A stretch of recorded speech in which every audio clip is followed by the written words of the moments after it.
All right, Geraldo, you say you get where Trump is headed in terms of wanting to use his powers of clemency with respect to at least some of those prosecuted for what happened on January 6th. Explain it to us. Well, I think that hopefully the president understands that what he did on Election Day in 2020 was something that can never again be repeated. That it was a horrible thing that he did. He unleashed that force. He incited those people. He led the way to the Capitol in words, if not in deeds. He wrecked the lives of the people who were arrested. Over 1,500 of them, half of whom, had major sentences. He ruined people's lives. He did a lot of awful things, and I hope that in the quiet of the night, Donald Trump, who I did not vote for, I voted for Kamala Harris proudly, that he understands that this can never again be allowed to happen. We can never have the Capitol of the United States desecrated. However, having said all that, I believe that the president does the right thing by pardoning these people. I repeat, I think that these folks have suffered enough. Their lives have been completely disrupted. I'm not talking about the Proud Boys or the Oath Keepers or the professional agitators and terrorists, but I'm talking about the average schmo who listened to President Trump and as a result put his entire life in jeopardy, Chris. Jimmy Jam, what do you make of that? Well, I mean, I could understand why President Trump would be tolerant of criminality, obviously. I agree with most everything that Geraldo said.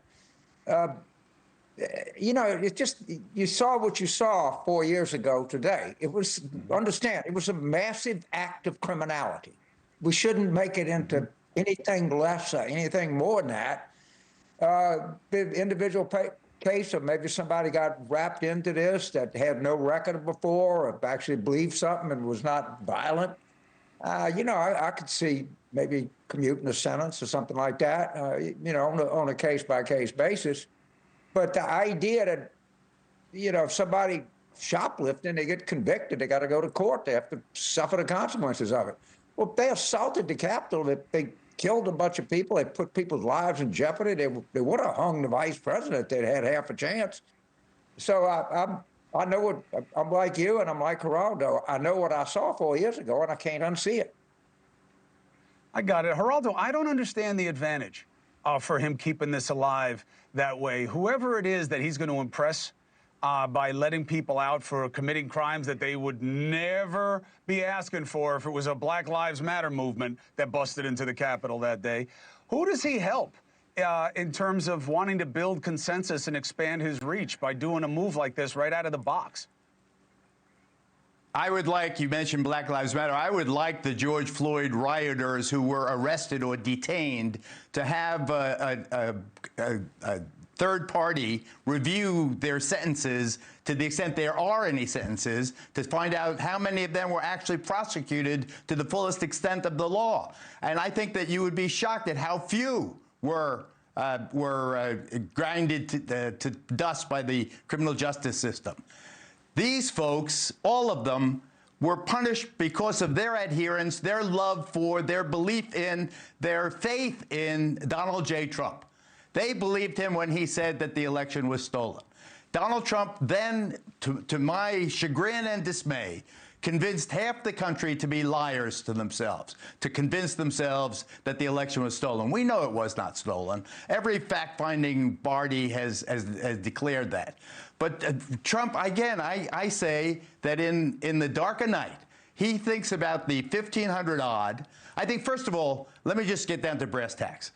Right now, today, the first minute one of his term in office, I almost said his reign. Minute one, the people charged with misdemeanors, they walk right now. They walk right now. Their lives have been totally disrupted. Even with a very hostile, aggressive Department of Justice, they were only found guilty or responsible for misdemeanors. So let's get them out of the way. and then you deal with the rest. I don't mind case-by-case basis if that's what Jimmy and others suggest. Hey, thanks for watching. Go to joinnn.com to find NewsNation on your screen. And don't forget, click the red subscribe button below to get more of NewsNation's fact-driven, unbiased coverage.